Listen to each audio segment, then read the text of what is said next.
قوم سبا کون تھی اور ان کے اوپر عذاب کیوں نازل ہوا؟ جس قوم کی خوشحالی کی مثالیں دی جاتی تھی، پھر اس قوم پر ایسا کیا ہوا کہ عذاب نازل ہو گیا اور اس قوم کو اللہ رب العزت نے تباہ و برباد کر دیا۔ بسم اللہ الرحمن الرحیم۔ ناظرین اکرام، السلام علیکم ورحمۃ اللہ وبرکاتہ۔ آج ہم اس ویڈیو میں جانیں گے قوم سبا کے بارے میں۔ سب سے پہلے جانتے ہیں کہ سبا کون تھا؟ آدمی تھا یا عورت یا پھر کوئی چیز یا کسی شہر کا نام جو اس قوم کو قوم سبا کے نام سے بلایا جاتا ہے؟ سبا ایک قبیلے کا نام تھا جو عرب میں رہتا تھا، جو اپنے منصر اعلیٰ شبا بن یشجب بن مارب بن قحطان کے نام سے مشہور ہے۔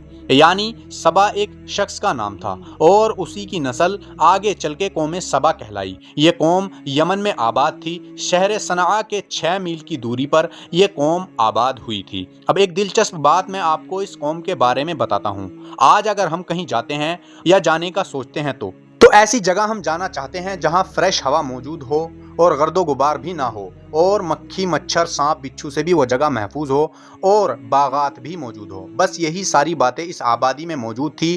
یہاں کی زمین آب و حیا اتنی صاف تھی کہ اس جگہ نہ تو کوئی مکھی، نہ مچھر، نہ کھٹمل، نہ سانپ، نہ بچھو، اس طرح کا کوئی بھی موذی جانور اس جگہ نہیں تھا اور ان سب جانوروں سے یہ جگہ محفوظ تھی۔ اور یہاں کے موسم میں بھی اللہ رب العزت نے ایسی تاثیر دی تھی، نہ تو یہاں گرمی زیادہ ہوتی تھی اور نہ ہی سردی یہاں پر زیادہ ہوتی تھی۔ بڑا ہی پیارا موسم اللہ رب العزت نے اس بستی کا بنایا تھا۔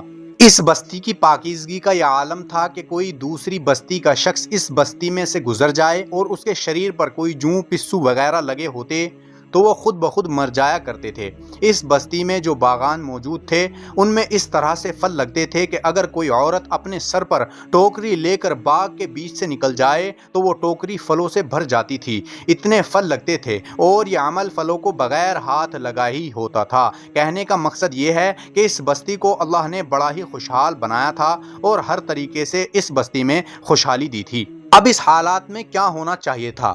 اللہ کا شکر، لیکن ان نعمتوں نے، ان آسائشوں نے، اس مال نے ان لوگوں کو سرکش بنا دیا اور یہ قوم تکبر میں مبتلا ہو گئی اور وہ لوگ اپنے آپ کو بہت بڑا ماننے لگے۔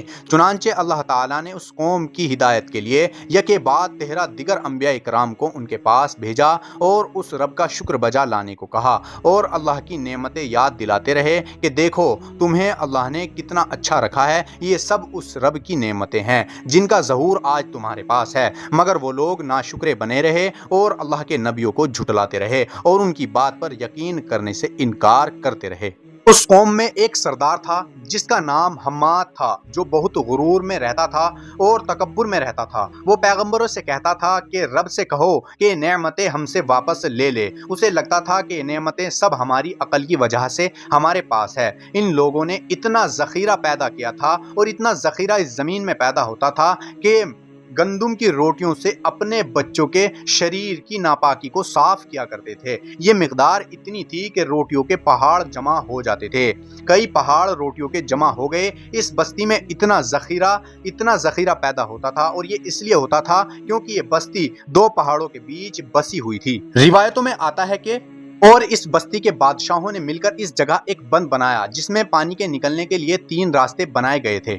اس بند میں پہلے بارش کا پانی جمع ہوتا۔ اس بند کو بنانے میں ملکہ بلقیس کا نام بھی شمار ہوتا ہے۔ اس بند کے دائیں اور بائیں طرف ہر طریقے کے پھلوں کا باغ لگایا گیا تھا جو ہم پہلے ہی آپ کو بتا چکے ہیں۔ جب 13 نبیوں کی ہدایت کے بعد بھی یہ لوگ نہ سمجھے تو اللہ تعالیٰ نے ان لوگوں کے اوپر عذاب بھیجنے کا ارادہ کیا جس سے یہ لوگ بالکل انجان تھے اور نافرمانی کرتے رہے۔ اب اللہ نے اس بند کی جڑ میں اندھے چھچندروں کو پیدا کر دیا۔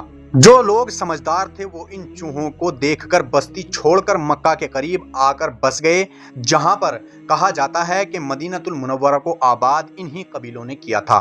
اب سبا کی بستی میں جب بارش ہوئی تو بند کی نیو کمزور ہو چکی تھی اور بند ٹوٹ گیا۔ اب یہ ناشکرے لوگ سیلاب میں تباہ و برباد ہو گئے اور وہ سبا کی بستی جس کی مثالیں دی جاتی تھی بہت خوبصورت تھی، وہ باغ، وہ درند پرند، وہ چرند، سب کچھ برباد ہو چکا تھا۔ اب سوکھنے کے بعد وہاں پر جھاڑیاں اور بیری کے پیڑ درخت اگ چکے تھے۔ اب وہاں پر ہر طریقے کا موذی جانور پایا جانے لگا۔ تو بچوں، ہم نے اس کہانی سے سیکھا کہ ہمیں اللہ رب العزت کی ناشکری نہیں کرنی چاہیے۔ انشاءاللہ اللہ ہمیں عمل کی توفیق دے۔